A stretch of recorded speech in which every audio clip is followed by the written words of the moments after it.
अस्सलामुअलैकुम वरहमतुल्लाहि वबरकातुहू। तो आज की समाजी साइंस की क्लास में आप तमाम तलबा और तालिबात का इस्तकबाल है। तो आज हम समाजी साइंस से मज़मून से सबक पढ़ने वाले हैं जो दहम जमात से है और बाब नंबर दूसरा है और तारीख़ के हिस्से से है। तो बाब का नाम है अंग्रेज़ी हुकूमत की तौसी। तो इसका पहला यूनिट हम पढ़ चुके हैं पिछली क्लास में। अब इसका दूसरा यूनिट आज हम पढ़ने वाले हैं। तो पिछले यूनिट में हमने जो है जिन नुकात से मुताल्लिक़ मालूमात हासिल की थी तो वो इस तरह से थी। पहली एंग्लो मराठा जंग, अहद मुआविनत की पॉलिसी और अहद मुआविनत पॉलिसी के उसूल व शराइत। तो इन नुकात से मुताल्लिक़ हम पिछली क्लास में पढ़ चुके हैं। तो आज की क्लास में हम जिन नुकात का मुतालिया करेंगे वो इस तरह से होंगी। दूसरी एंग्लो मराठा जंग, उसके बाद तीसरी एंग्लो मराठा जंग, इसके बाद एंग्लो सिख जंगें और मसला अल्हाक़ या उसूल बाज़गश्त। तो इन चार नुकात से मुताल्लिक़ आज की क्लास में हम मुतालिया करने वाले हैं। तो यहाँ पर अब सबक शुरू करने से पहले चलिए आप लोगों को थोड़ा यादा करते हैं और चंद सवालात पूछे जाएंगे जो पिछले यूनिट से हैं, जो जिनका मुतालिया आपने किया हुआ है। तो मैं उम्मीद करती हूँ कि आप लोग सही जवाबात जो है देने की कोशिश करेंगे। तो आसान से सवालात हैं, तो एक जुमले में आप लोगों को जवाब देना है। तो पहला सवाल है, अंग्रेज़ों की क़ैद में रहने वाले किस मुग़ल हुक्मरान को मराठों ने दिल्ली के तख्त पर बिठाया था? तो और एक बार सवाल सुन लीजिए, अंग्रेज़ों की क़ैद में रहने वाले किस मुग़ल हुक्मरान को मराठों ने दिल्ली के तख्त पर बिठाया? शाबाश, सही जवाब दिया आप लोगों ने। शाह आलम दुआम को, जो अंग्रेज़ों की क़ैद में था, तो उस मुग़ल हुक्मरान को मराठों ने दिल्ली के तख्त पर बिठाया। अब चलिए दूसरा सवाल, मुग़ल हुक्मरान शाह आलम ने अंग्रेज़ों के तहत आने वाले कौन से इलाक़ों को मराठों को लौटाया? मुग़ल हुक्मरान शाह आलम ने अंग्रेज़ों के तहत आने वाले कौन से इलाक़ों को मराठों को लौटाया? सोचिए और सोचकर जवाब दीजिए। बिल्कुल सही जवाब दिया आप लोगों ने, अहमदाबाद और कोटा रियासतों को। अहमदाबाद और कोटा रियासतों को जो है, जो अंग्रेज़ों के तहत थे रियासतें, तो उनको जो है मराठों को शाह आलम ने लौटाया। अब चलिए और एक सवाल, नारायण राव का कत्ल किसने करवाया? नारायण राव का कत्ल किसने करवाया? बिल्कुल सही जवाब दिया आपने, शाबाश, रघुनाथ राव ने। तो रघुनाथ राव ने नारायण राव का कत्ल करवाया। खुद पेशवा बनने के लिए इसने नारायण राव का कत्ल करवाया। ये पढ़ चुके हैं हम। अब इसके बाद और एक सवाल है, मराठों के अहम लीडर कौन थे? मराठों के अहम लीडर कौन थे? शाबाश, नाना फडणवीस। नाना फडणवीस मराठों के अहम लीडर थे। इसके बाद और एक सवाल है आप लोगों के लिए, पहली एंग्लो मराठा जंग कौन से मुआहिदे पर ख़त्म हुई? पहली एंग्लो मराठा जंग कौन से मुआहिदे पर ख़त्म हुई? सालबाई मुआहिदे पर। इसका भी सही जवाब दिया आप लोगों ने, शाबाश। तो पहली एंग्लो मराठा जंग का ख़ात्मा सालबाई मुआहिदे पर हुआ था, या पहली एंग्लो मराठा जंग सालबाई मुआहिदे पर ख़त्म हुई थी। अब चलिए और एक सवाल, अहद मुआविनत पॉलिसी को किसने जारी किया? अहद मुआविनत पॉलिसी को किसने जारी किया? सही जवाब दिया आप लोगों ने, लॉर्ड वेलेस्ली ने।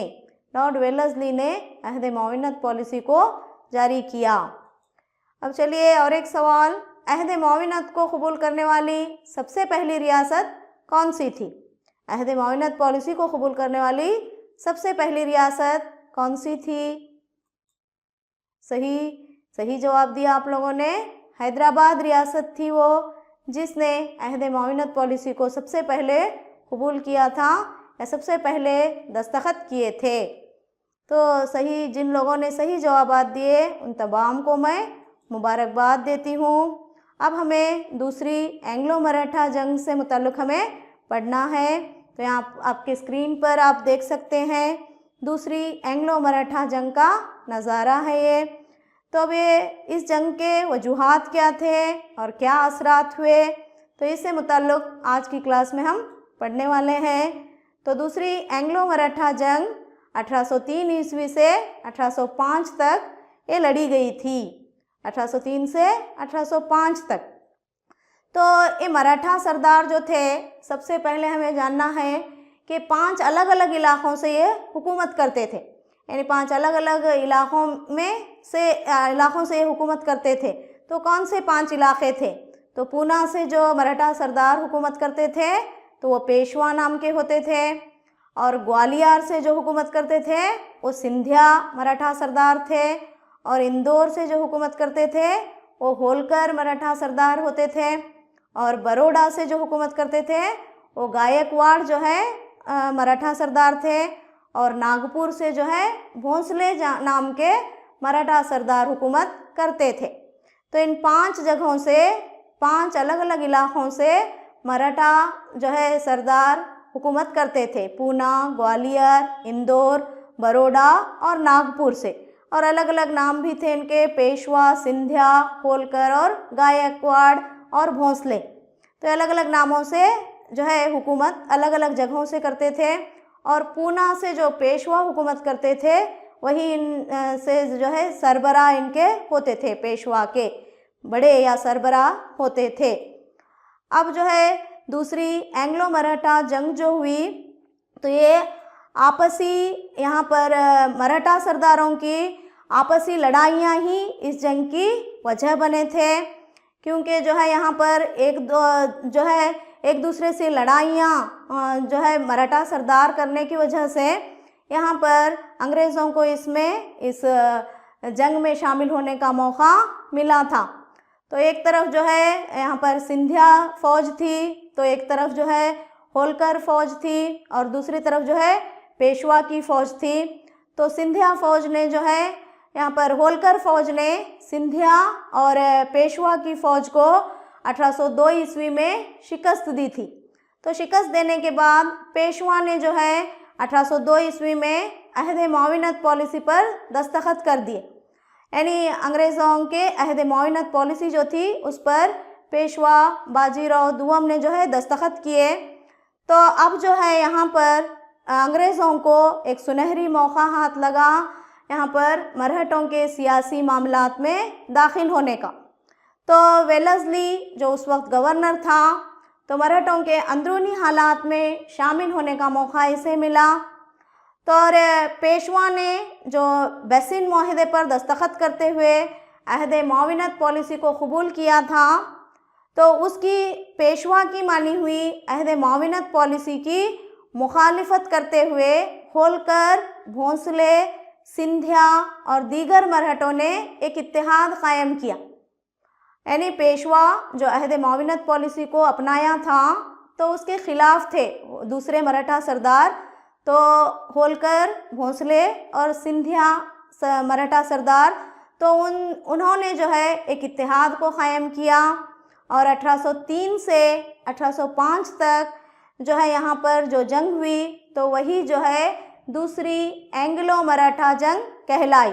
तो जिसमें जो है यहाँ पर पेशवा बाजीराव दुआम का साथ वेलेस्ली ने दिया, और दूसरी तरफ जो है भोंसले, सिंधिया और होलकर फ़ौजें थीं। तो ये जंग जो है 2 साल तक चलती रही, और जो है यहाँ पर वेलेस्ली यहाँ पर जो है अपनी फ़ौज, अंग्रेज़ी फ़ौज के साथ इस जंग में शामिल रहा। तो जो है वेलेस्ली की जंग दोस्ती ने ईस्ट इंडिया कंपनी के कर्ज को बढ़ा दिया, यानी बहुत ज़्यादा जंगों में वेलेस्ली ने हिस्सा लिया।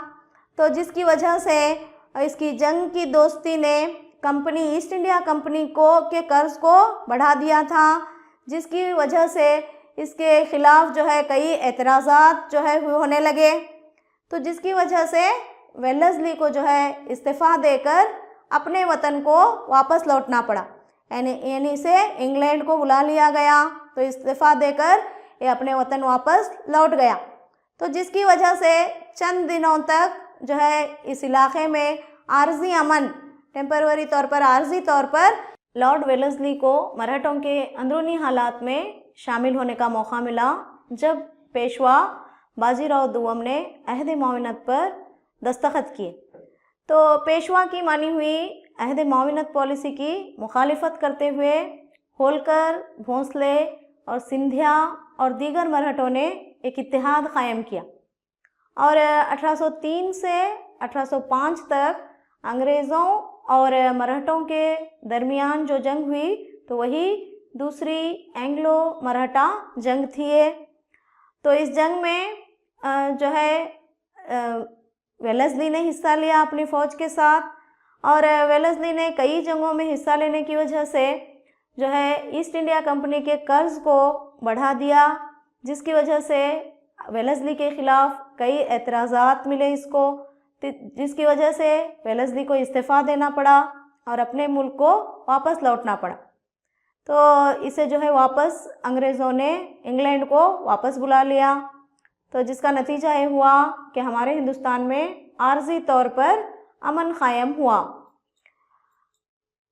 तो यहाँ पर स्क्रीन पर आप देख रहे हैं तो ये पेशवा बाजीराव दुवम हैं जो अहद माविनत पर दस्तखत करते हुए दिखाई दे रहे हैं। तो अहद माविनत पॉलिसी पर जो दस्तखत किया था पेशवा बाजीराव दुवम ने, तो वह तस्वीर आप लोग देख रहे हैं। अंग्रेज़ी गवर्नर लॉर्ड वेलेस्ली है और पेशवा बाजीराव दुवम है। तो इसके बाद हम देखेंगे तीसरी एंग्लो मराठा जंग। तो तीसरी एंग्लो मराठा जंग जो 1817 से 1818 तक लड़ी गई हुई थी 1 साल तक, 1817 से 1818 तक। तो इस जंग के क्या वजूहात थे और क्या नताइज निकले, तो इन चीज़ों से मुताल्लिक़ हमें पढ़ना है। तो मराठा ख़ानदान अपनी सालमियत और आज़ादी को बचाने के लिए कोशिशें शुरू किए। तो पेशवा जिसने जो है अंग्रेज़ों से आज़ाद होने की कोशिश शुरू की, पेशवा बाजीराव दुवम, तो जिसने इससे पहले अहद माविनत पॉलिसी पर दस्तखत किए थे, तो अपनी आज़ादी को खो चुका था वो एक तरह से। तो उसने फिर से जो है आज़ादी हासिल करने के लिए अंग्रेज़ों से कोशिशें शुरू की दूसरे मराठा सरदारों का साथ लेकर। तो 1817 ईस्वी में पेशवा ने पूना में अंग्रेज़ों की रिहायशी कचहरी थी उस पर हमला कर दिया और उसको जला दिया। तो 1817 में पूना में जो है अंग्रेज़ों की कचहरी पर हमला किया गया और इसे जला दिया गया। और दूसरी तरफ और एक सरदार नागपुर के जो थे अप्पा साहब होलकर और मल्हार राव होलकर ने भी जो है अंग्रेज़ों के ख़िलाफ़ जंग को जारी रखा, लेकिन इन दोनों को भी जो है जंग में शिकस्त का सामना करना पड़ा। जंग में हार गए अप्पा साहब होलकर और मल्हार राव अंग्रेज़ों के ख़िलाफ़ जंग में, क्योंकि जो है अंग्रेज़ों के पास एक बहुत ही बड़ी फ़ौज थी, तो जिसका मुकाबला हमारे हिंदुस्तान की रियासतें करना मुश्किल था। तो जिस वजह से अप्पा साहब होलकर और मल्हार राव होलकर को अंग्रेज़ों के ख़िलाफ़ शिकस्त का सामना करना पड़ा। और आखिर में जो है पेशवा बाजीराव दुवम भी जो है अंग्रेज़ों के ख़िलाफ़ जो है लड़ता रहा और जो है 1818 ईस्वी में कोरेगांव और अस्थि जंगों में जो है इसे भी हार माननी पड़ी और अंग्रेज़ों के आगे घुटने इसने भी टेक दिए। यानी 1818 ईस्वी में पेशवा बाजीराव दुवम को भी अंग्रेज़ों के ख़िलाफ़ शिकस्त हुई कोरेगांव और अस्थि जंगों में। तो ये 1818 ईस्वी जो है ये मराठों के ज़वाल की ईस्वी है ये, यानी इसके बाद इनकी जो है ताकत कमज़ोर होकर रह गई। तो इस तरह से ये 1818 में इनका ज़वाल हुआ, कह सकते हैं मराठों का ज़वाल। अब इसके बाद इस जंग के क्या नताइज पेश आए ये देखना है हमें। तो तीसरी एंग्लो मराठा जंग के नताइज, तो अंग्रेज़ों ने पेशवा के खिताबात को रद्द कर दिया, ये पहला नतीजा था। तो पेशवा को जो है कि खिताबात को रद्द कर दिया और पेशवा बाजीराव दुवम को वजीफ़ा मुकर्रर कर दिया गया। इसके पेशवे के अहदे को जो है छीन कर इसे सिर्फ वजीफ़ा मुकर्रर अंग्रेज़ों ने किया और प्रताप सिन्हा को एक छोटी सी रियासत जो है सतारा नाम की दी गई। एक छोटा सा इलाक़ा सतारा जो महाराष्ट्र में आता है, तो उसको जो है प्रताप सिन्हा को दिया गया और यही जो है मराठा सल्तनत का लीडर बनकर मराठा हुकूमत को बहाल रखा, आगे बढ़ाया। लेकिन पहले जैसी ताकत मराठों की नहीं रही। तो इस तरह अंग्रेज़ों ने मराठा सल्तनतों पर अपना कंट्रोल 1818 ईस्वी में हासिल कर लिया। तो ये तीसरी एंग्लो मराठा जंग के बाद अंग्रेज़ों ने जो है पूरी मराठा सल्तनतों पर अपना कंट्रोल इन्होंने हासिल कर लिया। तो ये तीसरी एंग्लो मराठा जंग के नतायज थे। अब हमें पढ़ना है एंग्लो सिख जंगें। तो सिख जो है पंजाब में पाए जाते हैं, ये मालूम ही है हमें। तो सिखों का मशहूर बादशाह या हुक्मरान था एक, तो जिसका नाम रंजीत सिंह था। तो इसकी पैदाइश 1780 में हुई थी और ये सिखों के 12वें मसल या इत्तेहाद का एक मसल या जिसका नाम था सखेर चाक्या, तो उसके नायक महासिंह का बेटा था।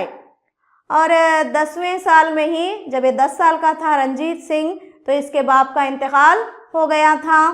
और जब जो है रंजीत सिंह एक छोटी सल्तनत का लीडर बना था, यानी जो है एक छोटी सी सल्तनत का लीडर बना था, और काबुल का बादशाह जमा शाह जब हिंदुस्तान आया और हिंदुस्तान पर हमलावर हुआ, तो रंजीत सिंह की खिदमत से बहुत मुतासिर हुआ था और रंजीत सिंह को राजा का खिताब इसने दिया था जमा शाह ने, और लाहौर का गवर्नर इसे मुकर्रर कर दिया था। लाहौर का गवर्नर इसे बनाया था जमा शाह ने। तब उसकी उम्र, रंजीत सिंह की उम्र जो है 19 साल की थी। फिर वो जो है बहुत जल्द जो है तरक्की करता गया और बहुत सारे इलाक़ों को अपनी सल्तनत में इसने शामिल करता गया। अब जो है 1809 ईस्वी में अमृतसर में जो है इसने अंग्रेज़ों के साथ एक मुआहिदा किया जिसे तसलसल मुआहिदा कहा जाता है। यानी अंग्रेज़ जो है पंजाब रियासत पर हमला न कर सके, उसके लिए 1809 में अमृतसर में मुआहिदे पर रंजीत सिंह ने दस्तखत किए और साथ में जो है यूरोप के मुवाफिक एक फ़ौज को मुनज़्ज़म किया इसने और इनको तरबियत भी दी। यानी एक अच्छी फ़ौज इसने अंग्रेज़ों की जैसी फ़ौज एक बनाई और उसे अच्छी ट्रेनिंग तरबियत भी इसने दी। तो इसकी फ़ौज में, रंजीत सिंह की वो फ़ौज में जो है सिख उतना ही नहीं थे, सिखों तक ही महदूद नहीं थी ये, बल्कि इसमें गोरखा फ़ौजी भी थे, बहादुरी फ़ौजी भी थे, पठान भी थे और मुसलमानों पर भी मुश्तमिल थी ये फ़ौज। तो एक अच्छी फ़ौज इसने बनाई।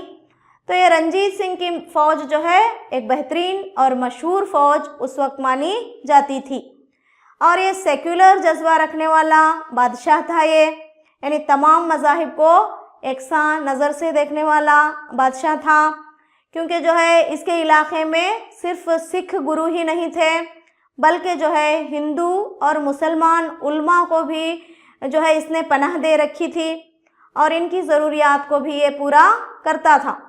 तो इस वजह से इसे एक सेक्युलर जज्बा रखने वाला हुक्मरान भी हम कह सकते हैं और तमाम मज़हबों को अपने मज़हब पर चलने की आज़ादी भी इसने दी थी रंजीत सिंह ने। तो ये रंजीत सिंह जो है अंग्रेज़ों के चुंगल में न फंसने वाली एक सिख हुकूमत को, एक मजबूत सिख हुकूमत को पंजाब रियासत में इसने क़ायम किया था और अच्छी फ़ौज को इसने रखा था और अच्छी हुकूमत की थी इसने। तो इस वजह से इसे शेर पंजाब के नाम से इसे बुलाया जाता है। तो जिस तरह टीपू सुल्तान को हम शेर मैसूर कहते हैं, तो रंजीत सिंह को जो है शेर पंजाब के नाम से बुलाया जाता है और अपनी आखिरी सांसों तक आज़ादी के साथ हुकूमत करने वाला महाराजा था ये रंजीत सिंह। आखिरी सांसों तक जो है एक आज़ादी से हुकूमत इसने की। तो यहाँ पर स्क्रीन पर आप देख रहे हैं महाराजा रंजीत सिंह की तस्वीर। तो ये महाराजा रंजीत सिंह था जो सिखों का मशहूर हुक्मरान और इसे शेर पंजाब भी इसे कहा जाता है। अब जो है एंग्लो सिख जंगों से मुताल्लिक़ हमें पढ़ना है, जो कुल 2 जंगें हुई थी। तो एंग्लो सिख जंगें यानी अंग्रेज़ों और सिखों के दरमियान होने वाली जंगें।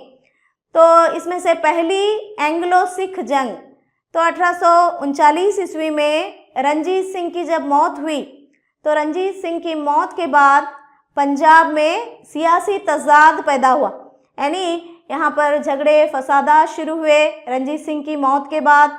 और 1809 के तसलसल माहिदे को तोड़कर अंग्रेज़ों ने पंजाब पर हमला करने की तैयारियां शुरू की। तो इससे पहले 1809 में तसलसल माहिदे पर रंजीत सिंह ने अंग्रेज़ों के साथ दस्तखत किए थे, तो जिसकी शर्त ये थी कि पंजाब पर हमला अंग्रेज़ नहीं करेंगे। लेकिन 1809 के रंजीत सिंह की मौत के बाद इस माहिदे को तोड़कर अंग्रेज़ों ने पंजाब पर हमला करने की तैयारियां शुरू की। और दिसंबर 1845 ईस्वी में अंग्रेज़ों और पंजाब की फ़ौजों के दरमियान जंगें शुरू हुई। तो उस वक्त जो है गैर मुल्की डर से हिंदू, मुसलमान और सिख अपने इत्तेहाद को खो बैठे और इत्तेहाद से जो है अंग्रेज़ों के ख़िलाफ़ जंग नहीं लड़े। तो जिसका नतीजा ये निकला कि अंग्रेज़ों ने जंग में कामयाबी हासिल की। और 1846 ईस्वी में सिखों को जो है लाहौर माहिदे पर दस्तखत करने पड़े। तो लाहौर माहिदे के तहत ये पहली एंग्लो सिख जंग का खात्मा हुआ जो 1846 ईस्वी में तय पाया। तो और इसकी रोज़ से जो है अंग्रेज़ी रेजिडेंट को जो है पंजाब का नाजिम मुकर्रर किया गया, यानी अंग्रेज़ी रेजिडेंट को ही जो है यहाँ पर पंजाब रियासत का नाजिम यानी निगरानी या पूरी गवर्नर के तौर पर इसका तकर्रुर किया गया। और इस तरह पंजाब भी जो है अंग्रेज़ों के एक ज़ेर तहत हुकूमत बन गई, यानी जो है यहाँ पर एक अंग्रेज़ों के मातहत वाली रियासत पंजाब भी बन गई। अब जो है दूसरी एंग्लो सिख जंग, तो 1848 ईस्वी में पंजाब पर अंग्रेज़ों ने रास्त तरीके से हुकूमत करने लगे। तो पंजाब के लोगों ने उस वक्त एहतजाज शुरू किया। तो इन एहतजाजात की रहनुमाई जो है लाहौर में रहने वाले चटार सिंह अटारीवाला और मुल्तान के मूलराज ने की। लेकिन फिर भी जो है पंजाब के लोगों को, पंजाबियों को जो है अंग्रेज़ों की फ़ौज से शिकस्त का सामना करना पड़ा और आखिर में लॉर्ड डलहौजी जो है पंजाब को अंग्रेज़ी हुकूमत में शामिल कर लिया 1848 ईस्वी में। और इस तरह अंग्रेज़ों का अपनी हुकूमत की तौसीक़ करने का जो ख्वाब था तो वो पंजाब को शामिल करने के बाद पूरा हो गया। तो इस तरह अंग्रेज़ों ने अपनी हुकूमत की तौसीक़ करने के ख्वाब को पूरा किया। तो इसके बाद हम देखेंगे डलहौजी और मसले अल-हक या उसूल बाज़गश्त क्या था। तो 1848 ईस्वी में गवर्नर जनरल बनकर आने वाला लॉर्ड डलहौजी था। तो इसका भी एक मकसद था कि किसी भी तरह अंग्रेज़ी हुकूमत की तौसीक़ की जाए। तो उसके लिए इसने नई पॉलिसी बनाई, वही पॉलिसी मसले अल-हक या उसूल बाज़गश्त था। तो क्या पॉलिसी थी ये उसूल बाज़गश्त? तो इस पॉलिसी के तहत अगर कोई देसी हुक्मरान, देसी राजा औलाद से कासिर है तो वो लेपालक बच्चों को अगर अपना शाही वारिस बनाता है तो उसे हुक्मरानी के इख्तियारात नहीं मिलते थे और ऐसी रियासतों को अंग्रेज़ी हुकूमत में शामिल कर लिया जाता था। यानी पॉलिसी ये थी कि अगर देसी हुक्मरानों के नरीना औलाद नहीं है, बेटा नहीं है, तो दूसरे की औलाद को गोद लेकर अपना शाही वारिस या बादशाह नहीं बना सकते थे। तो वैसी रियासत को अंग्रेज़ अपनी हुकूमत में शामिल कर लेते थे। तो इस पॉलिसी के तहत उस वक्त कई ऐसी रियासतें थीं तो जिनको जो है अंग्रेज़ों ने अपने मातहत कर लिया। तो ऐसी रियासतों में सतारा, जयपुर, संभलपुर, उदयपुर, झांसी और नागपुर वगैरह रियासतें थीं। तो आप जैसे कि स्क्रीन पर देख रहे हैं, यहाँ पर डलहौजी ने मसले अल-हक या उसूल बाज़गश्त के तहत जिन रियासतों को अपने मातहत किया था तो वो रियासतों की निशानदही की गई है जयपुर, उदयपुर, झांसी, सतारा, नागपुर और संभलपुर। तो इस तरह से ये डलहौजी जो गवर्नर था तो इसने 1848 ईस्वी में जो है इस नई पॉलिसी को राइज किया था जो मसले अल-हक या उसूल बाज़गश्त था। तो ये उसूल बाज़गश्त या मसले अल-हक से मुताल्लिक़, तो ये डलहौजी के अनथक हमलों से जो है हिंदुस्तान के हुक्मरान ही बेजार नहीं थे, बल्कि हिंदुस्तान की अवाम भी जो है उठ खड़ी हुई और खौफ, गुस्सा और हुब्बुल वतनी का सबूत देते हुए हमारे हिंदुस्तान के अवाम अंग्रेज़ी हुकूमत के ख़िलाफ़ रास्तों पर उतरकर एहतजाज करने लगे, यानी अंग्रेज़ों के ख़िलाफ़ भड़क उठे। तो इसी को जो है फ़ौजी बगावत या गदर के नाम से जाना जाता है, तो जिसके बारे में आप अगली क्लासों में आप लोग पढ़ोगे, 1857 की बगावत या गदर से मुताल्लिक़ भी। तो चलिए, अब आपने इस सबक को कितना जो है इसको समझ में आया है आप लोगों के, ये जानने के लिए सवालात करते हैं।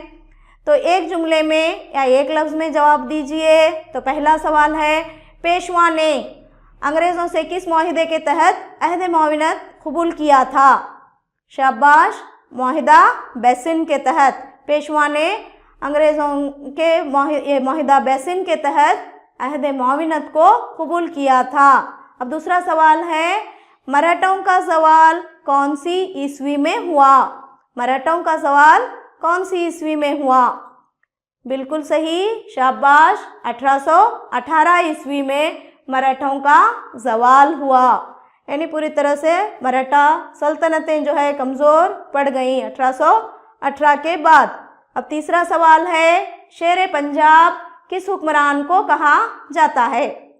शेर पंजाब के नाम से जाने वाला हुक्मरान कौन है? शाबाश, सही जवाब दिया आप लोगों ने, रंजीत सिंह। रंजीत सिंह को जो है शेर पंजाब के नाम से जाना जाता है। अब चौथा सवाल है, मसले अलहाक या उसूल बाज़गश्त को किसने जारी किया? मसले अलहाक या उसूल बाज़गश्त को किसने जारी किया? बिल्कुल सही, तो जो है 1848 ईस्वी में इसे जारी किया गया था और इसे जारी करने वाला डलहौजी था। और पांचवा सवाल है, पेशवा ने अंग्रेज़ों से किस मुआहिदे के तहत अहद मुआविनत कबूल किया था? तो सही जवाब मुआहिदा बेसिन है। और अहद मुआविनत को कबूल करने वाली सबसे पहली रियासत कौन सी थी? तो वो हैदराबाद रियासत थी। और सेकुलर जज्बा रखने वाला पंजाब का मशहूर हुक्मरान, तो ये रंजीत सिंह था। तो बिल्कुल सही जवाब आप लोगों ने दिया। तो चलिए, अब घर पर काम होमवर्क लिख लीजिए। तो सवालात के जवाब 5 से 6 जुमलों में लिखने हैं आपको। तो पहला सवाल है, तीसरी एंग्लो मराठा जंग को तफसील से बयान कीजिए। दूसरा, अंग्रेज़ी इक़्तिदार की तोसी में मसले अलहाक या उसूल बाज़गश्त किस तरह मददगार साबित हुआ? और तीसरा सवाल है, हिंदुस्तान का नक्शा खींचकर मसले अलहाक के तहत ज़ेर क़ाबू होने वाली रियासतों की निशानदही करनी है। तो मैं उम्मीद करती हूँ कि आप लोग जो है इन सवालात के जवाब लिखेंगे और अपने स्कूल के असातिज़ा से इन्हें जांच कराएंगे और अच्छा पढ़ेंगे और अच्छे नंबरात में कामयाब होने की कोशिश करेंगे। तो फिर से मुलाकात होगी अगली क्लास में आपसे। तब तक के लिए अल्लाह हाफिज़।